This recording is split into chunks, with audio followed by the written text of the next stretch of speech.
사사기 3장 1절에서 11절까지의 말씀. 사사기 3장 1절에서 11절까지의 말씀입니다. 제가 먼저 1절 말씀 읽겠습니다. 교독합니다. 여호와께서 가나안의 모든 전쟁들을 알지 못한 이스라엘을 시험하려 하시며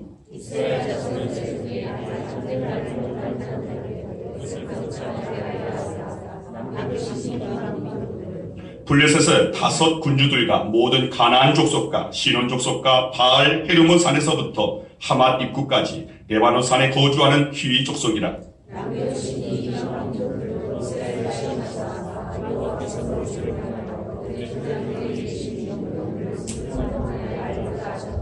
그러므로 이스라엘 자손은 가나안 족속과 헷 족속과 아모리 족속과 브리스 족속과 휘위 족속과 여부스 족속 가운데에 거주하면서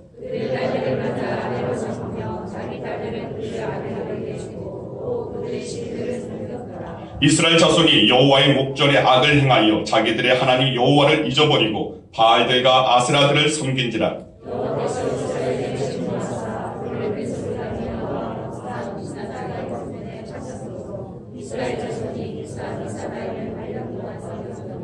이스라엘 자손이 여호와께 부르짖음에 여호와께서 이스라엘 자손을 위하여 한 구원자를 세워 그들을 구원하게 하시니 그는 곧 갈렙의 아우 그나스의 아들 온니엘이라.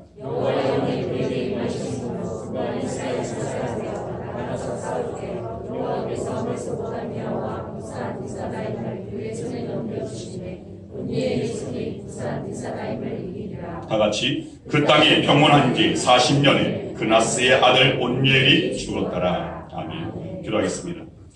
아버지 감사합니다. 이 시간 말씀 앞에 섭니다. 말씀 앞에 저희 모든 것을 내려놓기 원합니다. 세상 가운데 가져왔던 근심, 걱정, 염려, 불안, 두려움 그 모든 것을 내려놓고 이제는 주님의 은혜로 채우기를 원합니다.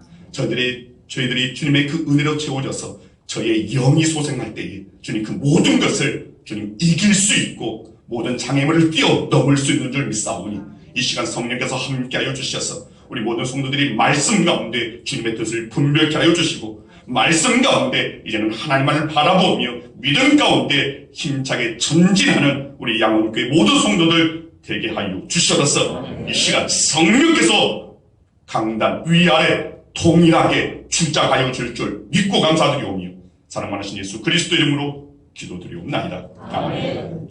자, 우리 옆사람과 앞사람이 사랑합니다. 잘 오셨습니다. 주의 이름으로 사랑합니다. 주의 이름으로 축복합니다.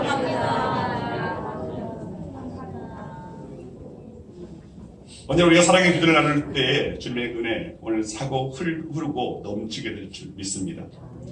오늘 말씀의 제목이 있습니다. 오늘 말씀의 제목은 대세는 여전히 하나님께 있다. 아마 왜 이런 제목을 정했느냐 아시는 분들은 아실 겁니다. 요즘 교계에 이슈가 되고 있는 일이 있습니다. 우리 합동교단에 그래도 대형 교단에 속합니다. 또 제가 너무나 개인적으로 존경하는 오카노 목사님의 그런 제자 이찬수 목사님, 저도 이찬수 목사님 설교를 참 자주 듣습니다. 근데 이찬수 목사님의 그 분당 우리 교회 부목사가 설교하는 가운데 동성애에 관한 그런 이야기를 했습니다.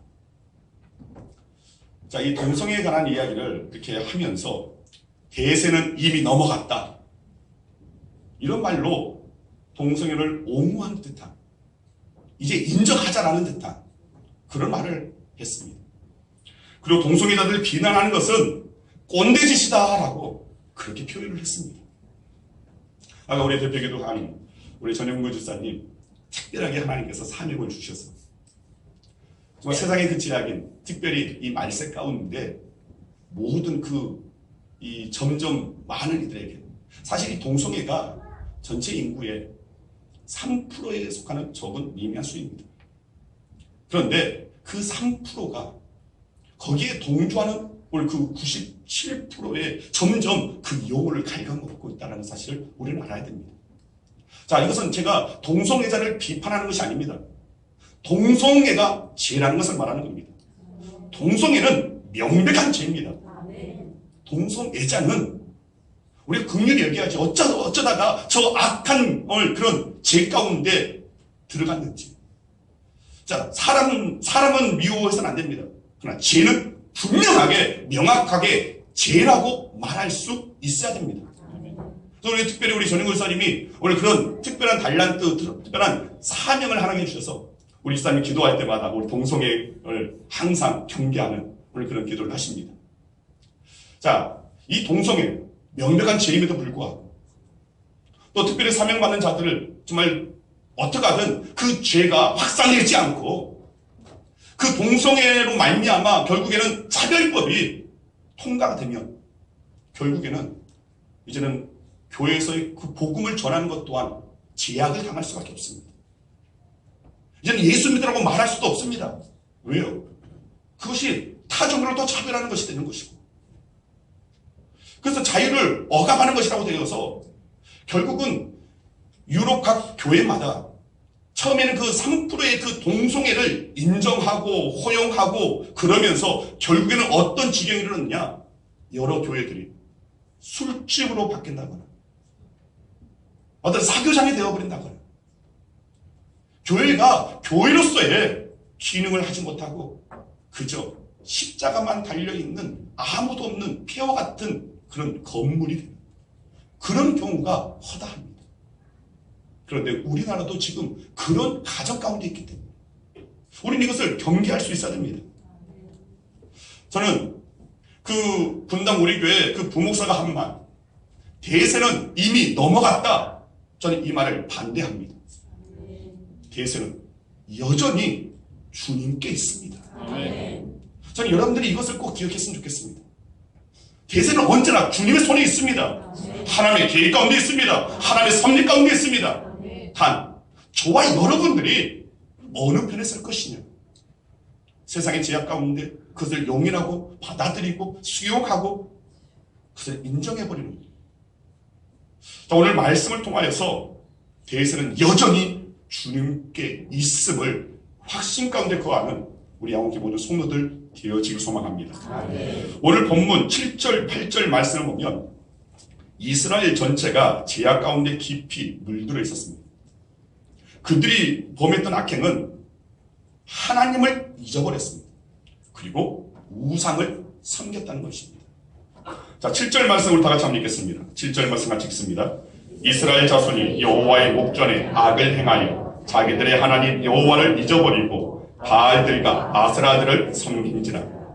자, 여기 보면 여기서 우상을 섬겼다라는 것, 하나님을 바라보고 살던 그들이 이제는 하나님을 바라보는 것을 포기했다라는 겁니다. 이제는 가나안 땅에 만연한 그 죄악된 그 삶에 섞여 살기를 선택했다라는 겁니다.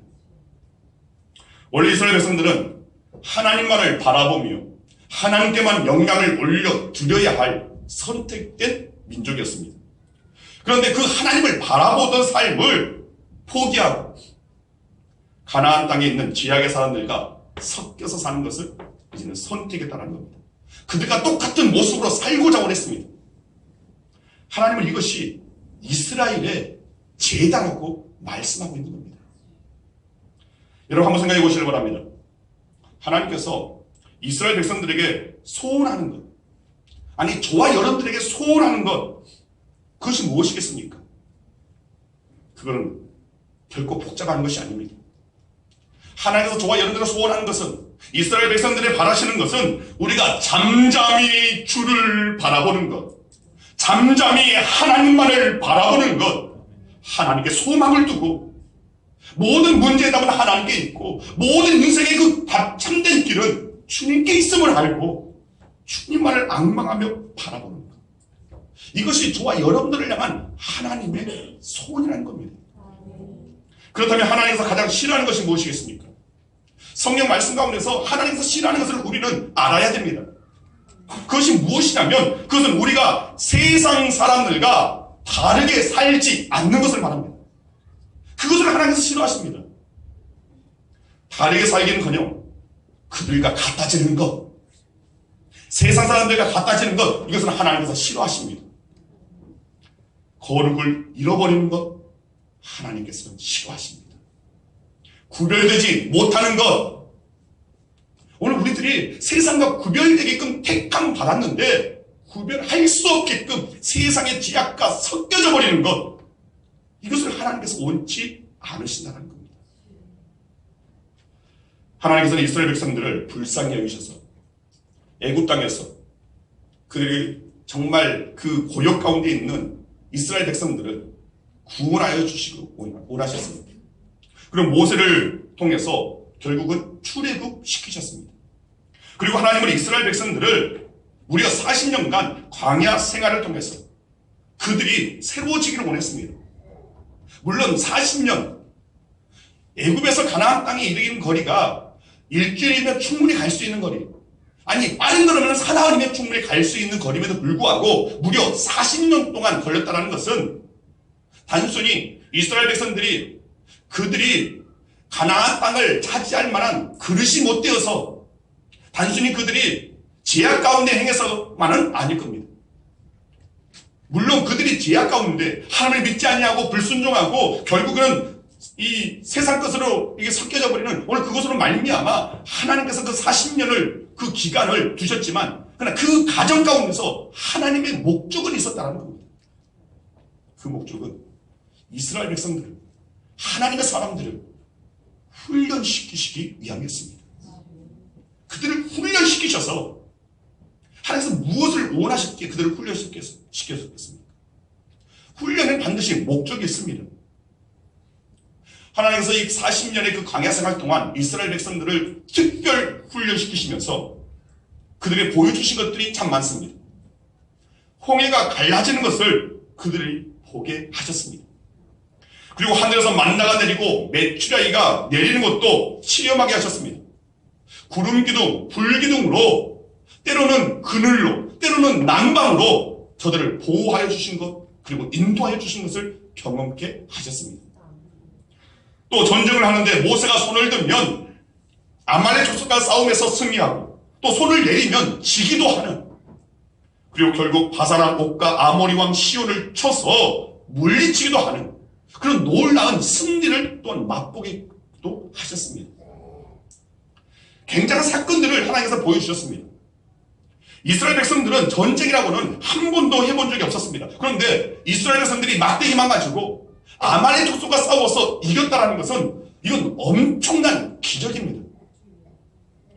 그런 훈련들을 하나님께서는 이스라엘 백성들에게 시키셨다는 겁니다. 그렇다면 그렇게 훈련을 시키신 목적이 있을 텐데 왜 그렇게 훈련시키셨는가? 그 목적은 무엇인가? 가나안 땅에 들어가면 가나안 땅에는 제약이 가능한 사람들이 여전히 살고 있을 것입니다. 즉 제약 가운데 있는 오늘 그 민족들, 그곳에 거하는 그 족속들, 그들과 거룩한 영적 전쟁을 하라고 하는 것은 40년 동안 그들을 훈련시켰었다는 것을 그들은 몰랐습니다. 가나안 땅에 들어가서 그들과 싸워 거룩한 영적 전쟁을 싸워 이겨서 하나님의 나라를 세우라고 하나님께서는 그들을 그렇게 훈련시키셨던 겁니다. 그런데 그런 특수 훈련을 받고 가나안 땅에 들어가서는 처음에는 저들이 잘하는 것 같았습니다. 그런데 얼마 가지 않아서 눈의 아들 여호수아가, 모세의 후계자인 여호수아가 죽고 난 후에는 그들은 이 영적 전쟁을 하는 것, 거룩한 싸움을 싸우는 것 포기해버리고 말았다는 겁니다. 마치 대세는 이미 저들에게 넘어갔다는 말입니다. 거룩한 영적 싸움을 포기해버린 그 부목사 오늘 그 말처럼 그와 같은 그 모습이었다는 겁니다. 오늘 본문 3장을 시작하면서 1절, 2절에 거듭 강조하는 단어가 있습니다. 그게 무엇이냐면 전쟁들을 알지 못한 이스라엘, 또 2절에 아직 전쟁을 알지 못하는 자들에게. 자, 이 말씀의 정확한 의미는 전쟁을 왜 해야 하는지 그 이유를 알지 못하는 사람들이라는 의미입니다. 왜 우리가 전쟁을 해야 되지? 왜 우리가 저들과 싸워야 되지? 왜 우리가 힘겹게 저들과 싸워 대적하며 나아가야 되지? 왜 가나안 사람들과 싸워야 합니까? 그냥 그럭저럭 저들과 함께 섞여 살면 될 텐데, 함께 손잡고 살면 될 텐데, 왜 여기에 거룩한 하나님의 나라를 세워서 뭐 하겠는가? 즉 그들은 왜 전쟁을 해야 하는지에 대한 하나님의 뜻을, 하나님의 마음을 알지 못했다는 겁니다. 여호수아 이후에 이스라엘 백성들은 하나님의 뜻을, 하나님의 마음을 헤아리지 못했습니다. 왜 싸워야 하는지, 왜 거룩한 전쟁을 펼쳐야 하는지. 그래서 그들이 행했던 일들이 5절, 6절에 나와 있습니다. 같이 한번 읽겠습니다. 그러므로 이스라엘 자손은 가나안 족속과 헷 족속과 아모리 족속과 브리스 족속과 휘 족속과 여부스 족속 가운데에 거주하면서 그들의 딸들을 맞아 아내로 삼으며 자기 딸들을 그들의 아들들에 주고 또 그들의 신들을 섬겼더라. 그들이 이제는 가나안 땅의 딸들을 아내로 맞이하게 됩니다. 그런데 그 당시의 결혼은 단순히 오늘 우리가 그 결혼한 어떤 사랑해서 결혼하는 그런 결혼이 아니었습니다. 정략 결혼, 계약 결혼이었습니다. 즉 우리가 함께 결혼함으로 더불어 살자, 평화롭게 살자, 이제 우리 가족이 되어서 싸우지 말자, 타협을 하자, 우리 섞여 살자, 이런 의미로 결혼을 하는 것이었습니다. 하나님은 이스라엘 백성들에게 가나안 땅에 들어가면 가나안 족속들과 거룩한 영적 싸움을 하라고, 그것도 무려 40년 동안 특별한 훈련을 시켜가지고 보냈는데 이스라엘 백성들이 그런 하나님의 마음을 외면했습니다. 도리어 그들과 싸우지 않겠다고 말합니다. 그리고 그들과 섞여서 살아가겠다고 그것을 택해버리고 말았습니다. 그런데 이렇게 했던 것은 그들이 잘못된 생각을 했기 때문입니다. 이렇게 하면 진정한 평화가 이 땅에 오는 것 아니겠는가? 사실 우리는 이 땅에서 싸우는 사람들입니다. 여러분들이 여러분 옆에 있는 사람들과 싸우라고 하는 말이 아닙니다. 악한 영들과 공중의 권세 잡은 세력들, 제약, 세상 윤리, 세상 인권이라는 명분 뒤에 숨어있는 악한 사단 마귀와 저와 여러분들은 날마다 싸워야 할 자들입니다. 이 싸움은 우리 속에서 항상 일어나야 합니다. 우리의 삶 속에서, 우리의 시간 속에서 계속해서 싸워 나가야 됩니다. 그런데 이 싸움을 이기기는 굉장히 어렵습니다. 이 싸움은 여러분들이 집사가 되고 장로가 되고 사모가 되고 목사가 되어도 결코 쉬운 것은 아닙니다. 그러나 우리는 하나님의 사람들입니다. 이 땅을 지배하고 정복하고 다스려야 할 존재로, 하나님께서 그런 존재로 만드신 자들이 저와 여러분들입니다. 이것이 우리 안에 회복되어져야 되는데 여전히 우리가 세상 제약에 물들어져서 그 싸움을 싸우지 못하고 오히려 세상에 지배당하고 오히려 세상의 그 죄악 가운데 섞여져 버리는, 오늘 그런 가운데 무기력한 그리스도인으로 우리가 살아가고 있는 건 아닙니까? 여러분, 저와 여러분들은 십자가에서 사망까지도 이기신, 죽음까지도 이기신, 그리고 부활하신 진정한 그리스도를 내 안에 모시고 살아가는, 그리스도로 존재하고 그리스도로 살아가는 저와 여러분들이 되어야 됩니다. 이스라엘 백성들이 가나안 사람들과 화친을 했습니다. 그러면 평화가 올 줄로 알았습니다. 그런데 8절 말씀을 보면 메소포타미아 왕 구산 리사다임이 그들을 무려 8년 동안 압제했다고 성경은 말합니다. 자, 8절 말씀 같이 한번 읽겠습니다. 같이 읽습니다. 여호와께서 이스라엘에게 진노하사 그들을 메소포타미아 왕 구산 리사다임의 손에 팔았으므로 이스라엘 자손이 구산 리사다임을 8년 동안 섬겼더니. 자, 현대 성경은 이렇게 번역합니다. 왕 구산 리사다임의 손에 넘겨버리셨다. 이스라엘 사람들은 8년 동안이나 구산 리사다임에게 짓눌려 살 수밖에 없었다. 자, 성경에 다른 곳을 찾아봐도 이 구산 리사다임에 대한 이 왕이 어떤 왕인지에 대해서는 전혀 나와 있지 않습니다. 그런데 여러분, 성경에 나와 있는 인물들의 그 이름은 각자의 그 삶의 그 사람의 성격과 어떤 성향과 그 모든 것을 우리가 헤아릴 수 있습니다.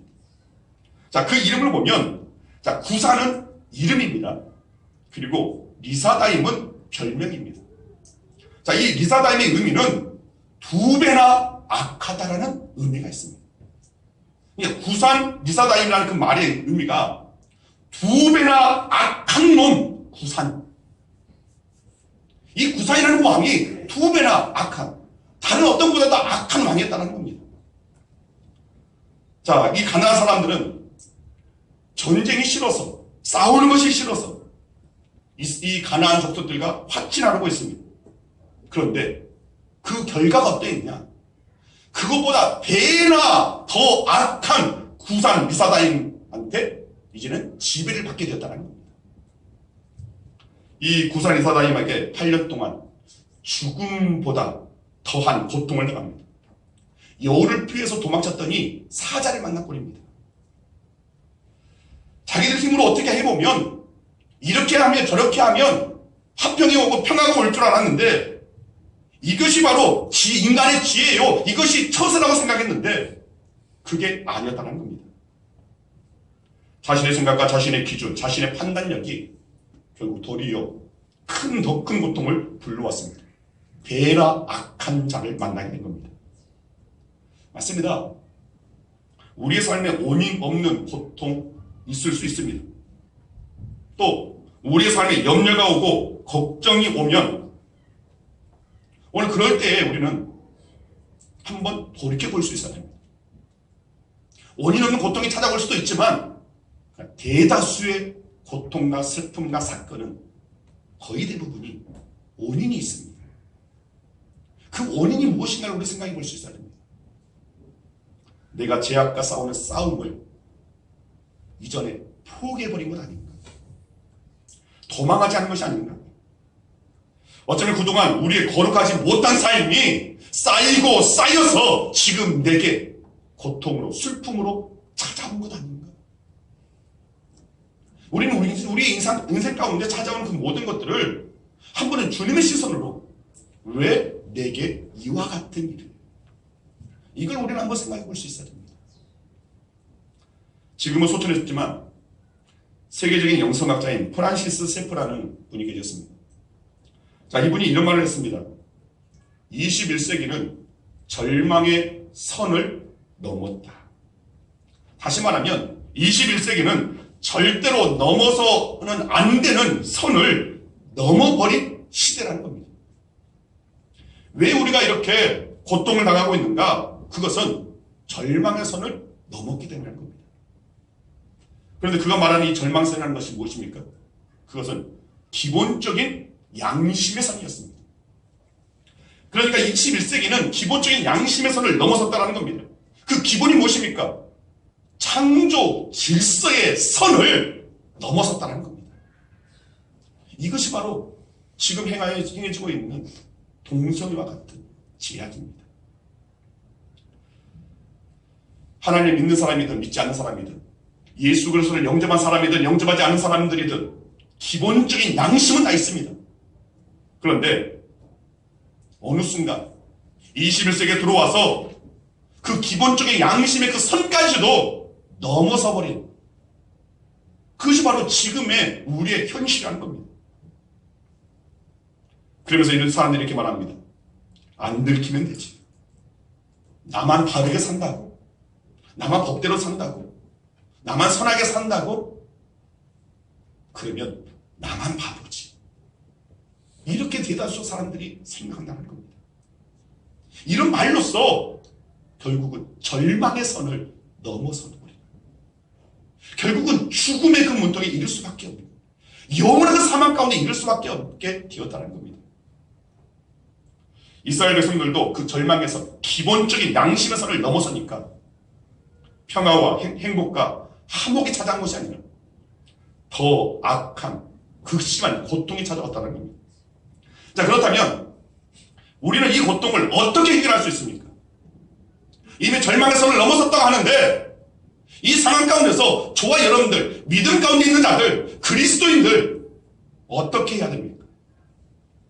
오늘 본문 9절은 이렇게 말씀하고 있습니다. 이스라엘 자손이 여호와께 부르짖으며. 이것이 고통을 탈출하는, 절망을 탈출하는, 죽음을 넘어서는 유일한 방법이라는 겁니다. 여호와께 부르짖으며. 하나님께서 이스라엘 백성들에게, 그리고 이 시대를 살고 있는 하나님의 사람들에게 요구하시는 것은 엄청난 것이 아닙니다. 하나님께서 진정 저와 여러분들에게 바라는 것은 너무 커서 우리가 감당할 수 없는 것 아닙니다.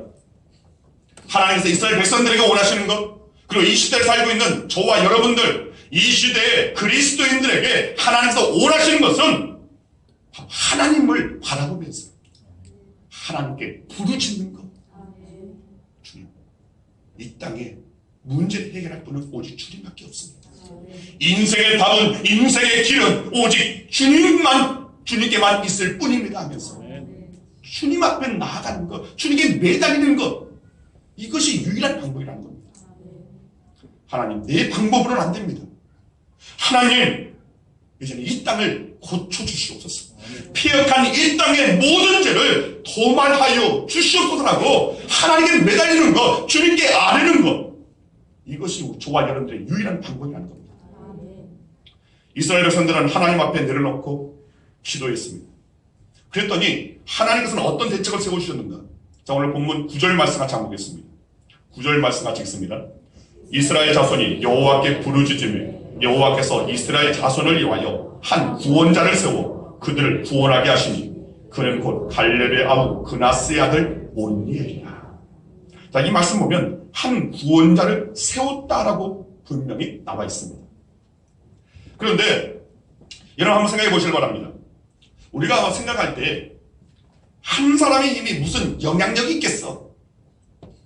한 사람이 어떻게 그 땅을 회복시킬 수 있어? 한 사람이 이 땅 가운데 어떻게 소망을 불어 넣을 수 있겠어? 이런 생각 가질 수 있습니다. 그러나 우리가 기억해야 할 것은, 우리가 유념해야 할 것은 사람이 세운 한 사람하고 하나님께서 세운 한 사람은 완전히 다르다는 겁니다. 사람이 세운 사람은 아무것도 할 수가 없습니다. 그러나 하나님께서 세운 그 사람이 결국 한 사람이라 할지라도 하나님께서 세운 그 한 사람을 통하여 일하시고 역사하신다는 겁니다. 저는 하나님이 세운 그 한 사람, 그 한 사람은 이 나라를 바로 세울 수 있다고 저는 믿습니다. 하나님이 세운 이 한 사람은 교회를 살릴 수 있습니다. 하나님 앞에 바로 선 그 한 사람은 가정을 바로 세울 수 있습니다. 왜냐하면 하나님이 세운 그 한 사람에게는 하나님께서 성령을 부어 주시기 때문입니다. 본문 10절 말씀이 이렇게 말하고 있습니다. 여호와의 영이 그에게 임하셨으므로. 지난 2주간 성령에 관한 말씀 들었습니다. 맞습니다. 성령께서 우리 가운데 임하시면, 우리가 성령 충만한 자가 되면 그때 비로소 우리는 하나님의 능력의 그 장력에 붙잡힌 바 되어지는, 하나님의 그 강한 손과 편팔에 사로잡힌 바 되어져서 하나님의 영광의 도구로 귀하게 쓰임받을 수 있다는 겁니다. 성령이 부음받아지는 그 한 사람. 오늘 본문에는 첫 번째 이스라엘의 사사인 온니엘을 말합니다. 온니엘은 아주 평범한 사람이었습니다. 그다지 그렇게 특출한 사람이 아니었습니다. 탁월한 능력이 있다거나 어떤 부분에서 두각을 나타낸다거나 그런 사람이 아니었습니다. 그러나 이 평범한 온니엘에게 하나님의 영이 임했더니 온니엘이 성령에 붙잡힌 바 된 사람이 되었더니 어떻게 됐습니까? 10절 말씀 같이 한번 읽겠습니다. 같이 읽습니다. 여호와의 영이 그에게 임하셨으므로 그가 이스라엘의 사사가 되어 나가서 싸울 때에 여호와께서 메소보다미아 왕 구산 리사다임을 그의 손에 넘겨주시며 온니엘의 손이 구산 리사다임을 이기니라. 두 배나 악한 놈 구산, 이 구산 리사다임을 이겼다는 겁니다. 그리고 11절의 말씀 보니까 이후 40년간 이스라엘에 평화가 찾아왔다는 겁니다. 저는 우리 양원교회 모든 성도님들이 바로 이렇게 성령의 붙잡힘 받은 그 한 사람 되기를 소망합니다. 아멘. 성령의 붙들림을 받으면 평범한 사람이 비범한 사람이 되는 겁니다. 아멘. 스가랴 9장에 보면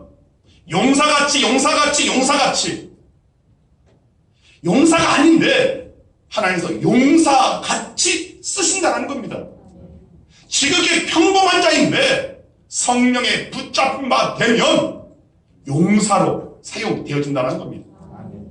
성령의 붙들림을 받으면 작은 자가 거인이 됩니다. 제가 몇 달 전에 여러분들한테 이런 소리를 했습니다. 거인의 신앙, 거인 신앙을 소유하자. 그리고 거인 신앙을 가지고 거인의 발자국을 한번 내딛어 보자고요. 그런데 지금 저와 여러분들이 지금 어떤 발자국을 걸어왔습니까? 과연 우리의 거인 신앙을 가지고, 그 거인 신앙이 무엇입니까? 이스라엘 백성들이 정탐하고 나서 그 가나안 땅에 있는 그 아낙 자손을 보면서, 야, 아낙 자손은 거인이야. 그 거인 앞에 우리를 보면 우리는 메뚜기 같아요. 그건 소인 신앙입니다. 그러나 우리가 하나님의 영에 붙잡힌 바 되고 우리의 영이 열려져서 하나님을 바라보게 됩니다. 능력이 하나님, 창조주 하나님, 전능하신 하나님을 바라보게 되면 이제는 그 거인 같은 아낙 자손들이 오히려 우리가 믿음 가운데 거인이 되어지니까 그들은 소인이 되어지는 겁니다.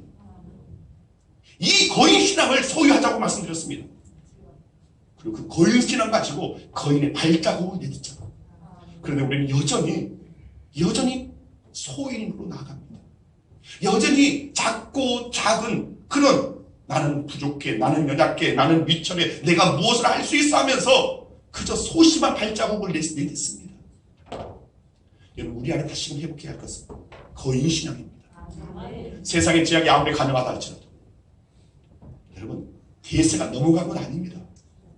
저와 여러분들이 그 모든 것을 다스리고 정복할 하나님의 오늘 그 은혜 가운데 붙잡힌 바 되고 성령에 붙잡힌 바 되어지는 진정한 믿음의 거인이 되어지면 그 어떤 것도 능히 이길 수 있습니다.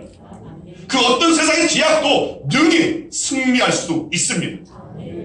하나님의 은혜를 바라는 자, 저와 여러분들이 거인 신앙을 가질 수 있어야 됩니다. 성령에 붙잡힌 바 되는 자들이 되어야 됩니다. 누가 이 땅을 회복할 수 있습니까? 성령에 붙잡힌 바 된 사람이 할 수 있습니다. 누가 절망 가운데 소망을 불어넣을 수 있습니까?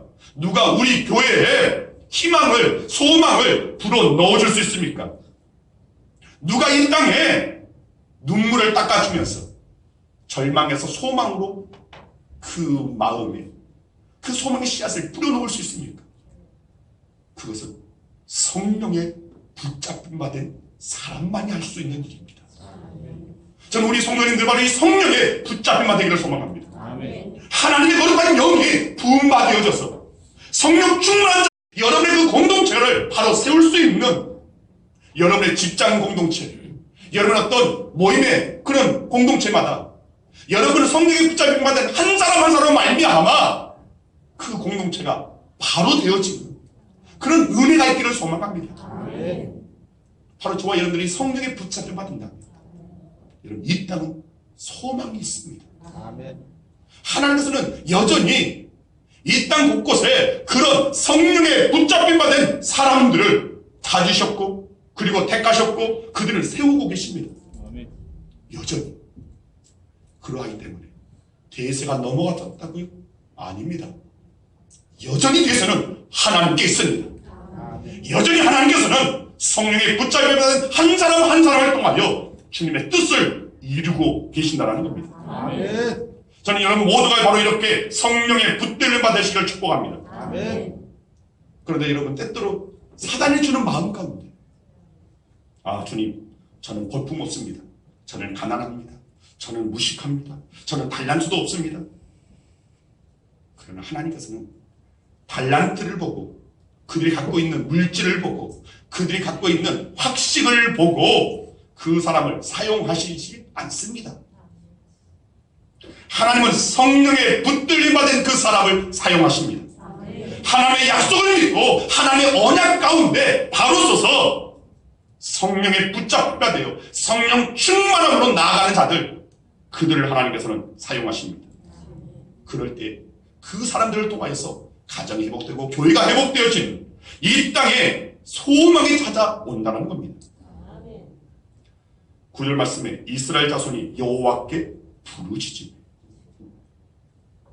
바로 그 소망은 성령의 붙잡임과 되어지는 것은 여호와께 부르짖는 짓는 것에서부터 시작합니다. 기도에서부터 시작한다는 겁니다. 더 우리가 주님의 주시는 그 사명 감당하기 위해서는 기도하는 자가 되어야 됩니다. 저는 여러분들이 각 기간마다 각 성교회마다 여러분들 그런 기도 모임이 자생적으로 나오기를 소망합니다. 목자들도 마찬가지입니다. 각 목장에서도 기도 모임을 가지시길 바랍니다. 그리고 한 목장이 너무 우리가 기도하기에도 힘 버겁다 하면 연합해서 두 목장, 세 목장 연합해서 기도의 모임을 가지시길 바랍니다. 여러분들이 곳곳에서 그런 기도 모임이 일어날 때에 비로소 성령이 부음받아지고, 그리고 우리는 교회를 변화시키고 이 땅을 변화시킬 수 있는 하나님께서 사용하시는, 하나님께서 쓰시는 하나님의 사람, 거룩한 전쟁의 용사로 하나님께서 사용하여 주신다는 겁니다. 그럴 때에 이 땅에 소망이 있습니다. 지금도 여전히 하나님께서는 성령의 붙들을 받은 그 한 사람을 찾고 계십니다. 지금도 여전히 성령의 붙들을 받은 그 한 사람, 그 한 사람을 통하여 가정을 회복시키기를 원하시고 교회를 부흥시키시기를 원하시고 주님의 나라를 확장시키시기를 원하십니다. 주님의 뜻이 이 땅에서 나타나지는, 곳곳에 빛이 비춰지는, 곳곳에 참된 오늘 그 구원의 그 소식이 퍼져나가는, 곳곳에 죽어난 영혼들을 살리는 구원의 방주를 하나님께서는 바로 그것을 기다리고 계신다는 겁니다. 그렇게 하나님의 구원의 그 계획 가운데 저와 여러분들이 있습니다. 이제는 쓰임 받아야 됩니다. 성령의 붙잡임 받아야지. 이제는 우리 곳곳에서 기도가 살아나고 여호와께 부르짖으며 하나님의 영이 그에게 임하셨으니 결국은 이기게 되었더라. 결국은 승리하게 되었더라. 맞습니다. 이것이 바로 하나님께서 행하시는 방법입니다. 대세가 넘어간 건 아닙니다. 대세는 여전히 하나님께 있습니다. 이 믿음을 갖고 전진하는 저와 여러분들 되시기를 간절히 주의 이름으로 축원드립니다. 기도하겠습니다. 아버지 하나님 감사합니다. 주님,